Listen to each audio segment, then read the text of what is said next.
L'actualité bien filtrée par des professionnels de médias, c'est sur Scoop FM. Suivez nos éditions d'information sur nos chaînes partenaires à Lubumbashi, sur Sky Radio à 6h, 9h, 12h, 15h, 19h et 21h. À Kipushi sur la radio communautaire Moïseni à 9h, 10h et 21h juste. Mais également sur Kipushi 24 à 8h30, 12h30, 16h juste, 18h30 et 21h30. Le journal des Scoop FM passe aussi à Likasi sur Canal CTV 88.4 MHz et sur Unili Radio 88.0 à 6h, 9h, 13h et 20h. Suivez-nous également à Kasumbalesa sur Marafiki Radio 88.8 MHz à 10h, 12h et 18h. Suivez-nous également en Bougimaï sur Télédiéba 89.1 MHz à 7h juste, 15h juste et 23h juste. Scoop FM, l'actualité est en continu sur notre page Facebook et sur notre chaîne YouTube. Pour plus d'informations, contactez-nous au +243 97 62 31 31 9. Scoop FM, la neutralité réelle, la neutralité réelle.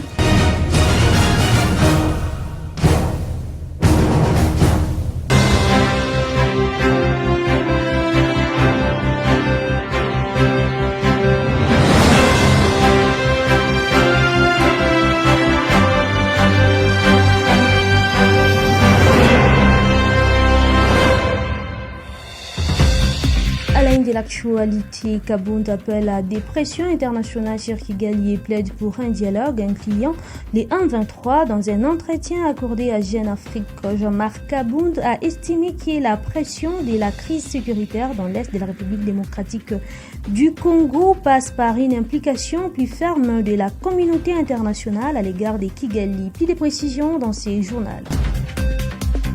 La journée internationale de la langue maternelle est célébrée chaque année le 21 février. Cette initiative de l'UNESCO vise à promouvoir la diversité linguistique et culturelle ainsi que le multilinguisme.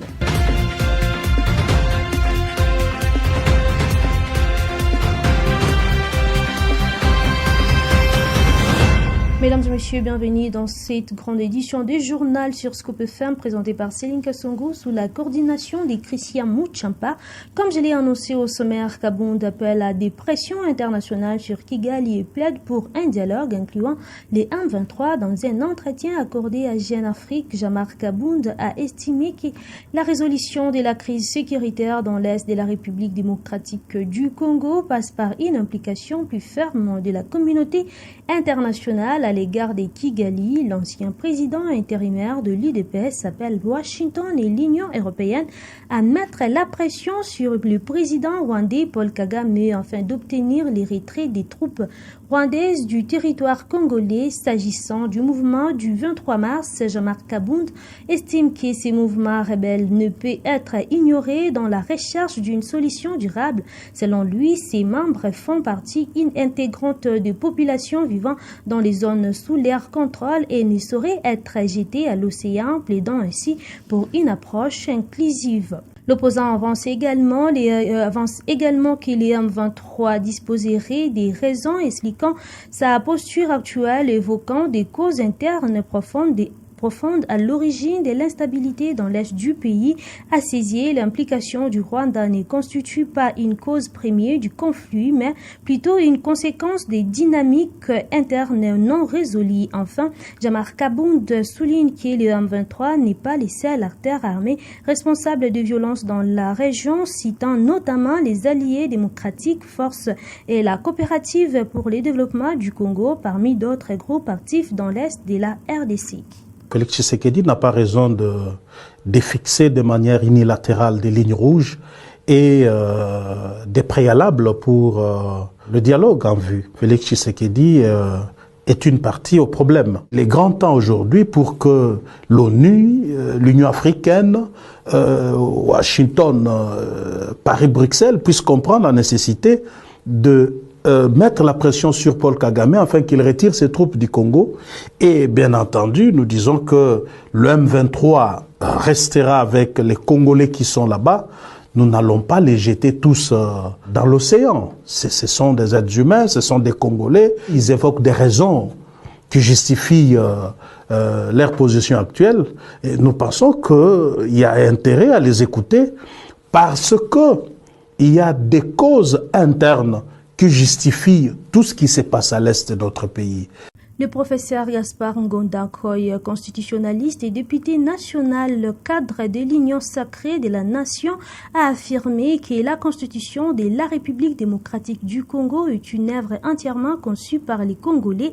Réagissant au débat sur l'origine et la légitimité du texte fondamental, il a souligné que la loi fondamentale en vigueur ne saurait être considérée comme un document d'inspiration étrangère, insistant sur le fait qu'elle a été rédigée par des experts et acteurs nationaux. Selon lui, toute lecture tendant à présenter la Constitution comme un texte imposé de l'extérieur ne correspond pas à la réalité de son élaboration. Tous réunis pour une cause noble, l'UDPS Tshisekedi a fêté ses 44 ans d'anniversaire à la Fédération de Lubumbashi 1 chez Martin Kazembe Choula. Dans le sud-est de la République démocratique du Congo, l'UDPS Tshisekedi a fêté ses 44 ans d'existence ce vendredi 20 février 2026 au siège fédéral à Lubumbashi 1. Répondant à l'invitation du président fédéral Martin Kazembe Choula, les militants et cadres du parti présidentiel, venus de l'ensemble de la ville de Lubumbashi sans distinction de fédération, ont pris d'assaut le siège du parti présidentiel sur l'avion N'Djamena pour commémorer le 44e anniversaire du parti du Sphinx de Limete. Tapenda kumushimamisha baba président wa assemblée, président fédéral honorable Sis Alamuge Mulamuge. UDPS viva! UDPS changamuka! Inapasha tuoneshe maturite yetu paske shinjo tuko na Bukalenga. Shinjo vile? Na kuonesha maturite yetu au sein de l'UDPS. C'est de demeurer dans l'unité. Tel que ça nous a été recommandé par notre haute autorité, qui est le président de la République, Félix Antoine Tshisekedi Tshilombo. Anatonesha, kuparti ashipende kushikia mzozo. Leo ulengo naongoza chama, c'est le secrétaire général Kabuya, na bale bengine banamfuata kumukongo. Ainsi, commencé par l'hymne national et celui de l'UDPS, le 44e anniversaire du parti d'Étienne Tshisekedi s'est soldé dans une ambiance conviviale et hospitalière.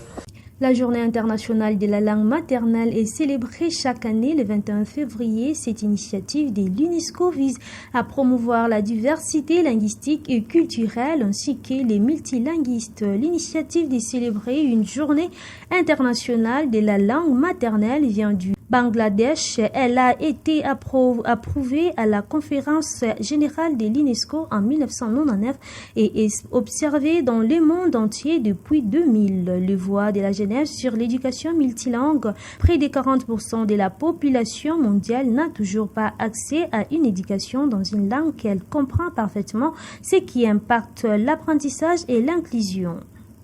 Le professeur ordinaire Gilbert Kishiba Futula, recteur de l'Université de Lubumbashi et candidat au poste de secrétaire général de l'Organisation internationale de la francophonie pour les comptes de la République démocratique du Congo. D'après le professeur Antoine Chitungu, son conseiller en communication qu'il a annoncé à Top Congo ce vendredi, le recteur est le premier Congolais à avoir été vice-président de l'Agence universitaire de la francophonie où il représente aujourd'hui la RDC au sein de cette institution. Sa candidature s'inscrit, a-t-il expliqué dans une dépêche, dans une dynamique de diplomatie scientifique et culturelle impulsée par le président de la République démocratique du Congo, Félix Antoine Tshisekedi Tshilombo, qui vise à renforcer le rayonnement international de la RDC et à valoriser son rôle central au sein de la francophonie mondiale.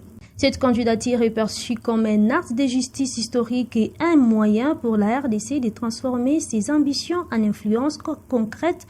Fort de son parcours académique et de son expérience institutionnelle, le professeur Gilbert Kishiba Futula apparaît comme un leader capable de moderniser les secrétariats généraux de l'OIF et de fédérer les nations francophones autour de l'excellence, de la rigueur et de l'innovation.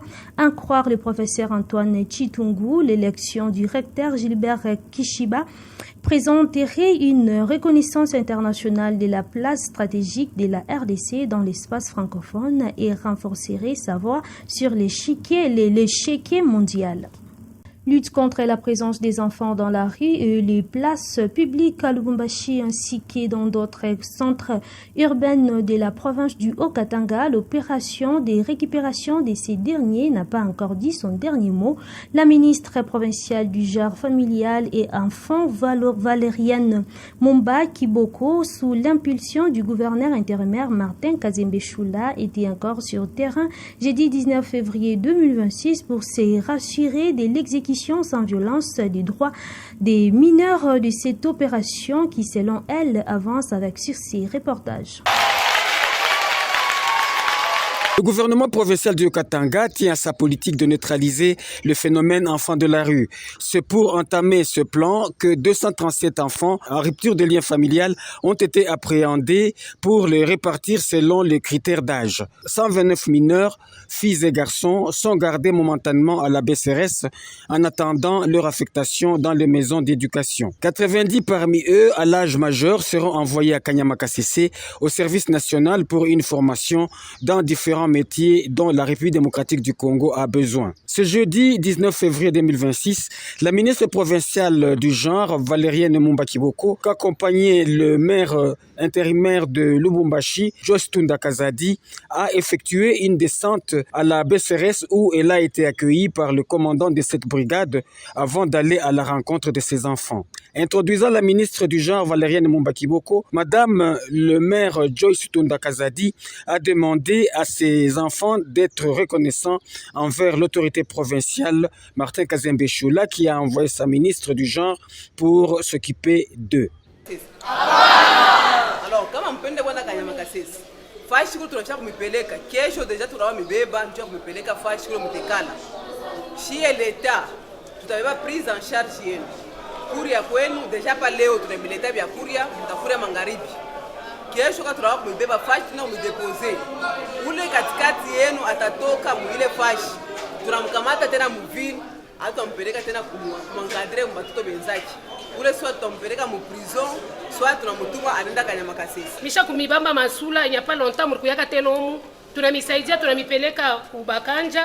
Munakimbia tena mbakanja munakudia tena mbalabala, en tout cas cette fois-ci tunabeba ma décision ingine. Ule tutakuta mubalabala kajaki mista kwa longo kuangalia hata kama mama mera natuma ba policier na babamba. Mista kwa hata kumiangalia parce que temishikira bulumu.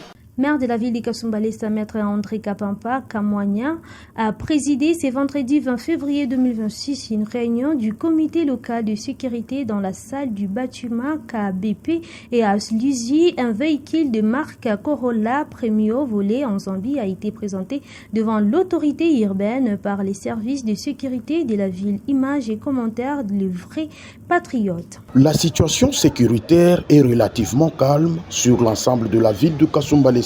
L'annonce a été faite ce vendredi 20 février 2026 par maître André Kapampa Kamwanya, chef de l'administration locale dans la ville de Kasumbalesa, au cours d'une réunion du comité local de sécurité tenue dans les installations du bâtiment KBP au poste frontalier de Kasumbalesa. À l'occasion, un véhicule de marque Corolla volé en Zambie a été présenté à l'autorité urbaine par les services de sécurité grâce à son système GPRS après une alerte des services sécuritaires de la République sœur de la Zambie.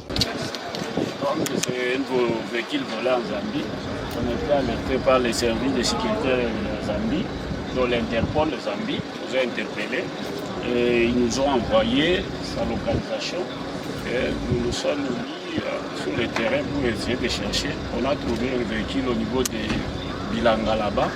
Et nous sommes allés avec nos éléments pour essayer le véhicule de prison.